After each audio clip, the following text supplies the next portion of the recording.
છે ને એમાં લગભગ 50 મેન્યુફેક્ચરિંગ યુનિટ્સ જે પોતે લગાવેલી છે જ્યાં બધા મિલેટ્સના પ્રોડક્ટ અત્યારે બની ગયા છે અને એમાંથી ઘણા બધા પ્રોડક્ટ છે ને જે એ હું અહીંયા લઈ આવ્યો છું. આ મારા ડેવલપ કરેલા બધા પ્રોડક્ટ છે.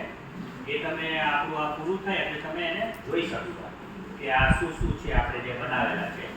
હવે એમાં શું છે કે જેટલા પણ મિલેટ્સ છે ને એમાંથી મેઇનલી જે છે ને એ આપણું સોરગમ અને પર્લ મિલેટ, એ બે જે છે ને એને મેજર મિલેટ કહેવામાં આવે છે.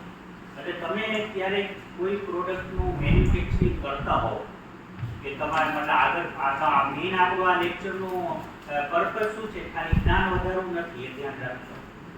જ્ઞાન વધારવાથી કાંઈ નથી કરવાનું. આપણું પર્પઝ છે તમે આગળ જઈને અને કોઈ ફેક્ટરી કે એવું કંઈ એસ્ટેબ્લિશ કરી શકો કે તમારી કન્સલ્ટન્ટ બની મારી શકો.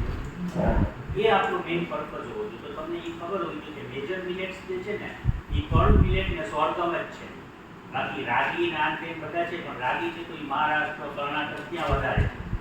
તો આ ચીજ છે ને જો હવે એમાંથી તમે એની જે મેન્યુફેક્ચરિંગ માટે થઈ અને તમે જોવો તો ભાઈ આ બર્નયાર્ડ મિલેટ, પછી આ રાજગરા છે, રાજગરાને વધારે પડતા લોકો મિલેટ્સમાં ગણે છે, પરંતુ એકચ્યુઅલી સિરીઝ પ્રમાણે મિલેટ્સમાં નથી.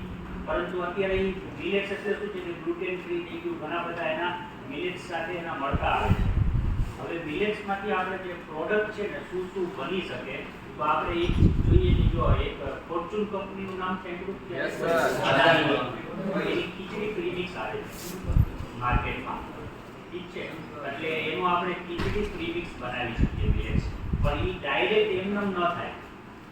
આ બધું બહુ જ જાણવા જેવું છે. જેમ કે તમને કહું કે પાપડ, કોઈને પાપડની નોલેજ છે? પાપડ બને છે કેવી રીતના બને પાપડ? લેડીઝને વધારે ખબર પડતી છે. અડદ કે ચોખાનો લોટ લઈ અને અડદને દળી લીધા, ચોખાને દળી લીધા અને બનાવી નાખ્યા એટલે પાપડ બની ગયા? ના. ઈ જે છે ને એમાં બની શકે, પણ મિલેટ્સ માટે એક પ્રોબ્લેમ છે. રાગીના પાપડ છે ને એ આપણે ડેવલપ કર્યા છે નાસિકમાં. તો રાગીના પાપડ બનાવવા માટે થઈને અને તમને આ બધી અલગ તમે શું છે બહુ તમે ઇન ડેપ્થ એ રીતના જો તમે ઇન ડેપ્થમાં એ જોવાનું છે આપણે કોઈ પ્રોડક્ટ બનાવી હતી તો જે પહેલાની પ્રોડક્ટ બનેલી છે કે બધી આવી છે એ જ સ્ટાઇલથી મિલેટ્સમાં ન ચાલે. એનું એક એક્ઝામ્પલ બતાવું. રાજકોટમાં છે ને ઘણા બધા ખાખરા મેન્યુફેક્ચરર છે ને, એટલે એ લોકો ખાખરા બનાવે છે. એમાં રાગીના ખાખરા બહુ ફેમસ હોય એટલે રાગીના ખાખરા બનાવે. એમાં રાગીના ખાખરા જે છે ને એક snaking foods private limited company છે, એ મારી કંપની છે. સ્નેકિંગ ફૂડ્સ પ્રાઇવેટ લિમિટેડ એક જ કંપની છે રાજકોટમાં, અને બાકી નાસિકમાં જ્યાં મેં પોતે ડેવલપ કર્યું છે. એના તમે ખાખરા જોશો ને એટલે એ બીજા બધાના ખાખરા કરતાં અલગ હશે, કારણ કે એ બહુ સોફ્ટ હશે અને ચોવડ નહીં હોય. એનું કારણ શું? ખાખરા કેવી રીતના બને? ઘઉંનો લોટ લીધો, દળી લીધું અને બનાવી લીધું. લોટ લઈ મતલબ ઘઉં લીધા, લોટ બનાવ્યો એનો અને લોટ બાંધી લીધો પાણી નાખી એટલે ખાખરા બની ગયા. હવે એમાં આપણે મિલેટ નોર્મલ નોલેજ શું હોય કે ભાઈ મિલેટ્સ લીધું, એને દળી લીધું અને આ લોટમાં નાખી દીધું એટલે મિલેટ્સના ખાખરા બની ગયા. ના, એમ ન થાય. એનાથી ચોવડ થાય.